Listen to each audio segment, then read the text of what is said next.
Hi friends, welcome to my YouTube channel. ನಾನಿವತ್ತು ನಿಮಗೆ ಚೆನ್ನ ಮಸಾಲ ಮಾಡೋದು ತೋರಿಸ್ತೀನಿ.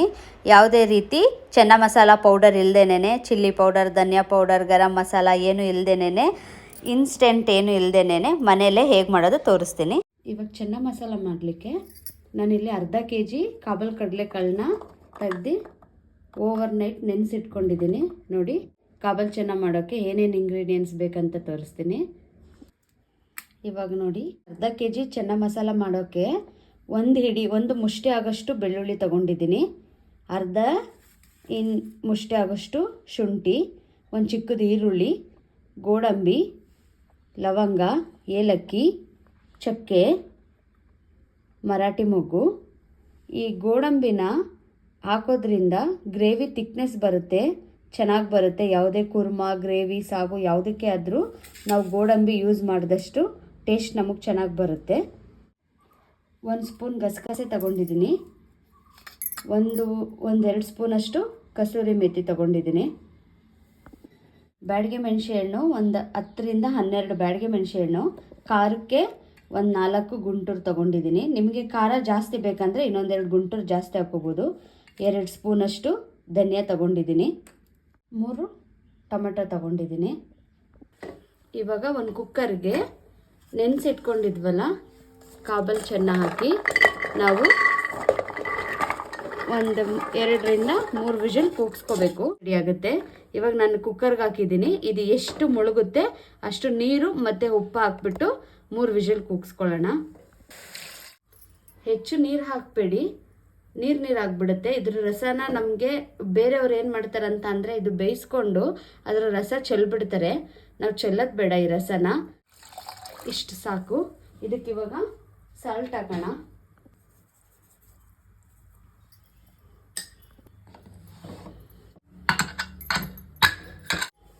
ಇವಾಗ ಒಂದು ಬಾಣಲಿಗೆ ಹೆಚ್ಚು ಹಾಕೋಬೇಡಿ, ಒಂದು ಸ್ವಲ್ಪನೇ 2 ಸ್ಪೂನಷ್ಟು ಆಯಿಲ್ ಹಾಕೋತಾ ಇದ್ದೀನಿ.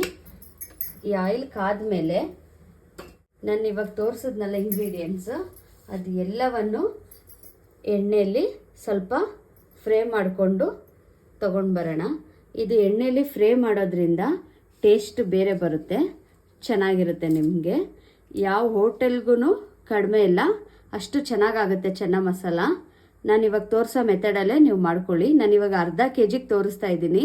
ನಿಮ್ಗೇನಾದರೂ ಕಾಲು kg ಕಡಲೆಕಾಳಿಗೆ ಏನಾದರೂ ನಿಮಗೆ ಚೆನ್ನ ಮಸಾಲ ಮಾಡ್ಕೋಬೇಕಂದ್ರೆ ನಾನಿವಾಗ ಏನೇನು ಕ್ವಾಂಟಿಟಿ ತೋರಿಸಿದ್ದೀನಿ ಅದನ್ನೆಲ್ಲ ಅರ್ಧ ಹಾಕ್ಕೊಂಡ್ರೆ ನಿಮಗೆ ಸರಿ ಹೋಗುತ್ತೆ. ಇದು ಸ್ವಲ್ಪ ಎಣ್ಣೆಲಿ ಬಾಡಿಸೋಣ. ಇವಾಗ ನೋಡಿ, ಇದಕ್ಕೆ ಇವಾಗ ಗಸಗಸೆ ಹಾಕ್ತಾ ಇದ್ದೀನಿ. ನೀವು ಗಸಗಸೆ ಬೇಡ ಅಂದರೆ ಸ್ಕಿಪ್ ಮಾಡ್ಬೋದು.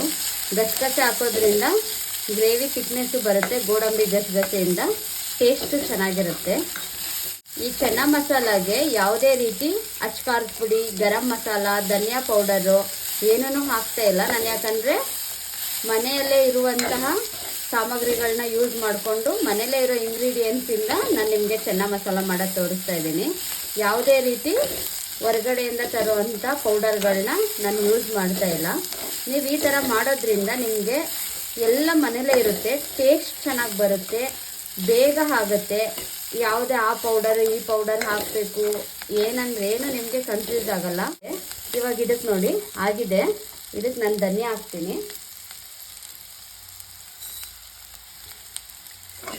ಮೆಣಸೆ ಹಣ್ಣು ಹಾಕ್ತೀನಿ. ಇದನ್ನು ನಾನು ಸಣ್ಣಕ್ಕೆ ಮುರಿದು ಇಟ್ಕೊಂಡಿದ್ದೀನಿ. ಯಾಕಂದರೆ ಇದು ನಾನು ಫ್ರೈ ಮಾಡ್ತೀನಲ್ಲ, ಫ್ರೈ ಮಾಡುವಾಗ ಸ್ವಲ್ಪ ಎಣ್ಣೆಲಿ ಅದನ್ನು ಚೆನ್ನಾಗಿ ಬೇಯಲಿ, ರೋಸ್ಟ್ ಆಗಲಿ ಅಂತ ಹೇಳ್ಬಿಟ್ಟು. ನೋಡಿ, ಉದ್ದುದ್ದನೇ ಹಾಕ್ಬಿಟ್ರೆ ನಿಮಗೆ ಸರಿಯಾಗಿ ಕುಕ್ ಆಗಲ್ಲ. ಅದು ನಾವು ಎಣ್ಣೆಲೇ ಚೆನ್ನಾಗಿ ಇದನ್ನು ಚೆನ್ನಾಗಿ ಉರಿಯೋದ್ರಿಂದ ಅದ್ರದ್ದು ಘಮ ನಿಮ್ಗಿನ್ನೂ ಹೆಚ್ಚುತ್ತೆ, ಟೇಸ್ಟ್ ಚೆನ್ನಾಗಿ ಬರುತ್ತೆ. ಕಡಿಮೆ ಉರಿ ಇಟ್ಕೊಳ್ಳಿ. ಕಡಿಮೆ ಉರಿ ಇಟ್ಕೊಂಡು ಚೆನ್ನಾಗಿ ಫ್ರೈ ಮಾಡಿ 1-2 ನಿಮಿಷ. ಮೆಣಸೆ ಎಣ್ಣೆಲ್ಲ ನೋಡಿ ಕಲರೆಲ್ಲ ಚೇಂಜ್ ಆಗಬೇಕು. ಉರಿತಾ ನಿಮಗೆ ಗೊತ್ತಾಗುತ್ತೆ. ಇದಕ್ಕೇನೆ ಒಂದು ಸ್ವಲ್ಪ ಬೇಕಂದರೆ ಅರಿಶಿನ ಹಾಕ್ಕೋಬೋದು, ಬೇಡ ಅಂದರೆ ಇಲ್ಲ. ಇವಾಗ ನಾನು ಇದಕ್ಕೊಂದು ಚಿಟಿಕೆ ಹಾಕ್ತಾ ಇದ್ದೀನಿ ಅರಿಶಿನ. ಒಂದು ಚಿಟಿಕೆ ಹಾಕ್ಕೊಳ್ಳಿ. ಇವಾಗ ನೋಡಿ ಗರಿಯಾಗಿ ಮೆಣಸು ಹಣ್ಣೆಲ್ಲ ಚೆನ್ನಾಗಿ ಎಣ್ಣೆಲಿ ಹುರ್ಕೊಂಡಿದ್ದೀನಿ. ನೋಡಿ ನಿಮ್ಗೆ ಗೊತ್ತಾಗ್ತಾ ಇದೆಯಲ್ಲ, ಸ್ಮೆಲ್ಲು ಚೆನ್ನಾಗಿ ಬರ್ತಾ ಇದೆ. ಮಸಾಲೆ ಎಲ್ಲ ಹಾಕಿರೋದಕ್ಕೆ ಸ್ಪೈಸಸ್ ಸ್ಮೆಲ್ಲು ತುಂಬ ಚೆನ್ನಾಗಿ ಬರುತ್ತೆ. ನೀವು ಈ ಥರ ಹುರಿದು ಮಾಡೋದ್ರಿಂದ ಗ್ರೇವಿ ತುಂಬ ಚೆನ್ನಾಗಿ ಬರುತ್ತೆ. ನೋಡಿ ಇದಕ್ಕೆ ನಾನು ಇವಾಗ ಇದೆಲ್ಲ ಫ್ರೈ ಆದಮೇಲೆ ಲಾಸ್ಟಲ್ಲಿ ಟೊಮೆಟೊ ಹಾಕ್ತಾ ಇದ್ದೀನಿ. ಈ ಟೊಮೆಟೊನ ನೀವು ಜಾಸ್ತಿ ತಗೋತು ಅಂತಂದರೆ ಗ್ರೇವಿ ಜಾಸ್ತಿ ಆಗುತ್ತೆ. ನಿಮಗೆ ಗ್ರೇವಿ ಜಾಸ್ತಿ ಬೇಕಂದರೆ ನೀವು ಇದಕ್ಕೆ ಇನ್ನೂ 2 ಟೊಮೆಟೊ ಹಾಕ್ಕೋಬೋದು. ನಿಮಗೆ ಬೇಡ ಗ್ರೇವಿ ಅಂತ ಹೇಳಿದ್ರೆ ಕಡಿಮೆ ಹಾಕ್ಕೊಳ್ಳಿ. ನೋಡಿ ಇವಾಗ ಇದನ್ನು ಬಾಡ್ಸೋಣ. ಒಂದು ಸ್ವಲ್ಪ ಟೊಮೊಟೊ ಎಲ್ಲ ಒಂದು ಸ್ವಲ್ಪ ಮೆತ್ತೆ ಆಗಲಿ, ಬೇಯಲಿ ಟೊಮೊಟೊ. ಇದಕ್ಕೆ ಒಂಚೂರು ನಾನು ಸಾಲ್ಟ್ ಹಾಕ್ತೀನಿ, ಅವಾಗ ಬೇಗ ಬೇಯುತ್ತೆ ಟೊಮೆಟೊ.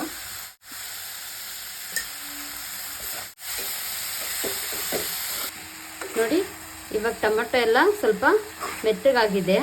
ಇವಾಗ ನಾನು ಸ್ಟವ್ ಆಫ್ ಮಾಡಿಬಿಡ್ತೀನಿ. ಇದು ಕಂಪ್ಲೀಟಾಗಿ ಆರಲಿ. ಆರಿದ್ಮೇಲೆ ಇದನ್ನು ಫೈನ್ ಪೇಸ್ಟ್ ಮಾಡಬೇಕು, ನುಣ್ಣಗೆ ರುಬ್ಕೊಬರೋಣ. ಇವಾಗ ನೋಡಿ ಕುಕ್ಕರ್ ಆರಿದೆ. ಕಾಳು ನೋಡಿ ಹೇಗೆ ಬೆಂದಿದೆ, ಮೆತ್ತಗೆ. ಇಷ್ಟು ಬೆಂದಿದ್ರೆ ಸಾಕು. ನೋಡಿ ಇದು ಆರಿದೆ. ಇವಾಗ ಇದನ್ನು ಫೈನ್ ಪೇಸ್ಟ್ ಮಾಡ್ಕೊಂಡು ಬರ್ತೀನಿ. ಇವಾಗ ನೋಡಿ ಮಿಕ್ಸಿ ಜಾರ್ಗೆ ಹಾಕ್ಕೊಂಡು ಫಸ್ಟೇ ನೀರು ಹಾಕೋಬೇಡಿ. ಫಸ್ಟು ತರ್ತರಿಯಾಗಿ ಫಸ್ಟು ಡ್ರೈನೇ, ಇದರಲ್ಲೇ ಟೊಮೆಟೊದ್ರಲ್ಲೇ ನೀರಿರೋದ್ರಿಂದ ಅದಕ್ಕೆ ನೀರು ಅವಶ್ಯಕತೆ ಇಲ್ಲ ಸ್ಟಾರ್ಟಿಂಗು. ಅಂದರೆ ಈ ಬಾಣಲಿ ಇರುತ್ತಲ್ಲ, ಈ ಬಾಣಲಿಲಿರೋದೆಲ್ಲ ತೊಳೆದ್ಬಿಟ್ಟು ಹಾಕ್ಬಿಟ್ಟು ರುಬ್ಬಿ. ಇವಾಗ ನೋಡಿ ಫೈನ್ ಪೇಸ್ಟ್ ಮಾಡ್ಕೊಂಡು ಬಂದಿದ್ದೀನಿ. ಇವಾಗ ಹೇಗೆ ಮಾಡೋದಂದರೆ, ಇವಾಗ ಒಂದು ಬಾಣಲಿ ಇಟ್ಕೊಂಡು ಈ ಬಾಣಲಿಗೆ ಕಸ್ತೂರಿ ಮೆಥಿ ಇಟ್ಕೊಂಡಿದ್ನಲ್ಲ ಅದನ್ನು ಫಸ್ಟು ಡ್ರೈ ರೋಸ್ಟ್ ಮಾಡೋಣ. ಇವಾಗ ನೋಡಿ ಸುಮ್ಮನೆ ಸ್ವಲ್ಪ ಬೆಚ್ಚಗೆ ಮಾಡ್ಕೊಳ್ಳೋಣ, ತುಂಬ ಬೇಡ, ಸ್ವಲ್ಪ ಡ್ರೈ ರೋಸ್ಟ್ ಮಾಡೋಣ. ಇದನ್ನು ಈಗ ಮಾಡೋದ್ರಿಂದ ಇದು ಬೇಗ ಪೌಡರ್ ಆಗುತ್ತೆ. 1-2 ನಿಮಿಷ ಅಷ್ಟೇ. ಇವಾಗ ನೋಡಿ 2 ನಿಮಿಷ ಅಷ್ಟೇ ಹುರಿದಿರೋದು. ಇವಾಗ ನಿಮಗೆ ತೋರಿಸ್ಕೊಡ್ತೀನಿ. ಇವಾಗ ನೋಡಿ ಇದು ಹೇಗಾಗುತ್ತಂದರೆ, ಹೀಗೆ ಮಾಡಿದ್ರೆ ಫುಲ್ ಎಲ್ಲ ಪೌಡರ್ ಆಗಿಬಿಡುತ್ತೆ. ಇವಾಗ ಇದೇ ಕಡಾಯಿಗೆ ಬಾಣಲಿಗೆ ನಾನು ಎಣ್ಣೆ ಹಾಕ್ತೀನಿ.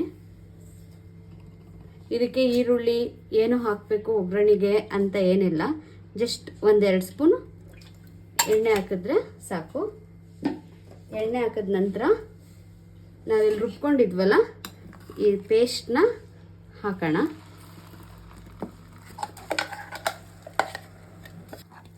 ಇದನ್ನು ಲೋ ಫ್ಲೇಮಲ್ಲಿ ಸ್ವಲ್ಪ ಹುರ್ಕೊಳ್ಳೋಣ ಚೆನ್ನಾಗಿ. ಜಾಸ್ತಿ ಉರಿಯೋ ಅವಶ್ಯಕತೆ ಇಲ್ಲ, ಆಲ್ರೆಡಿ ನಾವು ಎಣ್ಣೆಲಿ ಚೆನ್ನಾಗಿ ಹುರಿದಿದ್ದೀವಿ, ನೋಡಿದ್ದೀರಲ್ವಾ. ಇವಾಗ ಸುಮ್ಮನೆ ಒಂದ್ಸಲ ಇದಕ್ಕೆ ಬೇಕಂದರೆ ಈರುಳ್ಳಿ ಆ್ಯಡ್ ಮಾಡ್ಕೋತಾರೆ, ಬಟ್ ನಾನು ಏನು ಹಾಕ್ತಾ ಇಲ್ಲ, ಜಸ್ಟ್ ಇದಿಷ್ಟನ್ನೇ ಹುರ್ಕೋತಾ ಇದ್ದೇನೆ ಅಷ್ಟೇ. ಇದೊಂದು 2 ನಿಮಿಷ ಎಣ್ಣೆಲಿ ಹುರಿದ್ಬಿಟ್ಟು ಹಿಂದೆನೇ ಇದಕ್ಕೆ ನಾವು ಬೇಯಿಸಿಟ್ಕೊಂಡಿದ್ವಲ್ಲ ಚೆನ್ನಾಗಿ ಅದನ್ನು ಹಾಕೋಣ. ಇವಾಗ ನೋಡಿ ಇದರಲ್ಲಿ ಸ್ವಲ್ಪ ನೀರಿದೆ ಅಲ್ವಾ, ಈ ನೀರನ್ನ ವೇಸ್ಟ್ ಮಾಡಬೇಡಿ. ಈ ನೀರನ್ನ ಏನು ಮಾಡ್ತಾ ಇದ್ದೀನಿ ನಾನು, ಈ ಜಾರ್ಗೆ ಹಾಕೋತಾ ಇದ್ದೀನಿ. ಜಾರ್ಗೆ ಹಾಕ್ಕೊಂಡು ಬರೀ ಚೆನ್ನಾಗಿ ಮಾತ್ರ ಇದಕ್ಕೆ ಪ್ಯಾನ್ಗೆ ಹಾಕೊಳ್ಳೋಣ.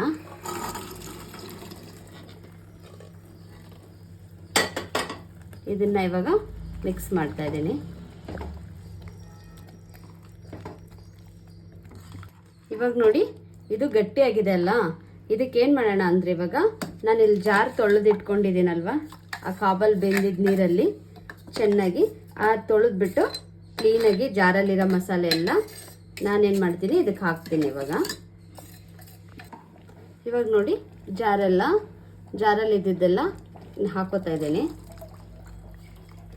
ಹಾಕ್ಕೊಂಡು ಮಿಕ್ಸ್ ಮಾಡಿ. ನೋಡಿ ಇವಾಗ ನಿಮಗೆ ನೋಡೋದಕ್ಕೆ ಇದು ತೆಳು ಅನಿಸ್ಬೋದು, 2 ಕುದಿ ಬಂದರೆ ಇದು ಮತ್ತೆ ಗಟ್ಟಿ ಆಗುತ್ತೆ. ಇವಾಗ ನೀವು ಬೇರೆ ಥರ ಚೆನ್ನ ಮಸಾಲೆ ಎಲ್ಲ ನೀವು ಟ್ರೈ ಮಾಡಿರ್ತೀರ. ಹೇಗಂದರೆ ಶುಂಠಿ ಬೆಳ್ಳುಳ್ಳಿ ಪೇಸ್ಟ್ ಸಪ್ರೇಟು, ಈರುಳ್ಳಿ paste separate, garam masala, chilli powder, ಧನಿಯಾ ಪೌಡರು ಎಲ್ಲ ಸಪ್ರೇಟ್ ಹಾಕೋತೀರಾ. ರೆಡಿಮೇಡ್ ಶುಂಠಿ ಬೆಳ್ಳುಳ್ಳಿ ಪೇಸ್ಟ್ ತೊಗೊಂಡು ಬರೋದು ಎಲ್ಲ ಬೇರೆ ಬೇರೆ ಥರ ಮಾಡ್ತೀರಾ. ನಾನು ಇವಾಗ ತೋರಿಸಿದ್ದೀನಲ್ಲ, ನಿಮ್ಗೆ ಇಂಗ್ರೀಡಿಯೆಂಟ್ ಜಾಸ್ತಿ ಅಂತ ಅನಿಸ್ಬೋದು. ಒಂದ್ಸಲ ಎಲ್ಲ ರುಬ್ಬಿಟ್ಕೊಬಿಟ್ರೆ ನೋಡಿ ಬೇರೆ ಏನು ಕೆಲಸನೇ ಇಲ್ಲ, ಬೇಗ ಆಗ್ಬಿಡುತ್ತೆ. ಎಲ್ಲ ಹೋಮ್ ಮೇಡು. ನೀವು ಈ ಥರ ಒಂದ್ಸಲ ಟ್ರೈ ಮಾಡಿ ನೋಡಿ, ನಿಮಗೆ ತುಂಬ ಇಷ್ಟ ಆಗುತ್ತೆ. ನೀವು ಪದೇ ಪದೇ ಮಾಡ್ಕೊಂಡು ತಿಂತೀರಾ. ಇವಾಗ ಇದು ಒಂದು ಕುದಿ ಬರಲಿ. ಇವಾಗ ನೋಡಿ 10 ನಿಮಿಷದಿಂದ ನಾನು ಇದನ್ನು ಕುದಿಸ್ತಾ ಇದ್ದೀನಿ. ಇವಾಗ ನಮಗೆ ಕಂಪ್ಲೀಟಾಗಿ ಚೆನ್ನ ಮಸಾಲ ರೆಡಿಯಾಗಿದೆ. ಇದು ನಿಮಗೆ ನೋಡೋಕ್ಕೀಗ ತೆಳು ಅಂತ ಅನಿಸ್ಬೋದು, ಆರಿದ್ರೆ ಇದು ಗಟ್ಟಿ ಆಗುತ್ತೆ. ಲಾಸ್ಟಲ್ಲಿ ನಾನು ಇದಕ್ಕೆ ಕಸೂರಿ ಮೇಥಿನ ಪೌಡ್ರ್ ಮಾಡಿ ಇಟ್ಕೊಂಡಿದ್ನಲ್ಲ, ಅದನ್ನು ನಾನು ಹಾಕ್ತಾ ಇದ್ದೀನಿ. ಇವಾಗ ರೆಡಿಯಾಗಿದೆ. ಇವಾಗ ನಾನು ಇದನ್ನು ಸರ್ವ್ ಮಾಡ್ತೀನಿ. ನಾನಿವಾಗ ಸರ್ವ್ ಮಾಡ್ತಾ ಇದ್ದೀನಿ. ನಾನಿವತ್ತು ಚೆನ್ನ ಮಸಾಲ ಜೊತೆ ಪೂರಿ ಮಾಡ್ಕೊಂಡಿದ್ದೀನಿ. ನೀವು ಇದಕ್ಕೆ ಬೇಕಂದರೆ ರೋಟಿ, ಚಪಾತಿ ಯಾವುದ್ರ ಜೊತೆನಾದ್ರು ಸರ್ವ್ ಮಾಡ್ಬೋದು. ಎಲ್ಲದ್ರ ಜೊತೆ ಟೇಸ್ಟ್ ಚೆನ್ನಾಗಿರುತ್ತೆ ಫ್ರೆಂಡ್ಸ್. ಇವತ್ತಿನ ನನ್ನ ರೆಸಿಪಿ ನಿಮ್ಗೆ ಇಷ್ಟ ಆಗಿದ್ದರೆ ಬೇಗ ಬೇಗ ಲೈಕ್ ಮಾಡಿ, ಶೇರ್ ಮಾಡಿ, ಕಮೆಂಟ್ ಮಾಡಿ. ನನ್ನ ಚಾನಲ್ ಗೊತ್ತಲ್ವಾ, ಸ್ನೇಹ ಸ್ವಾದ್ ಸೀಕ್ರೆಟ್, ಸಬ್ಸ್ಕ್ರೈಬ್ ಆಗೋದು ಮರಿಬೇಡಿ. Bye friends.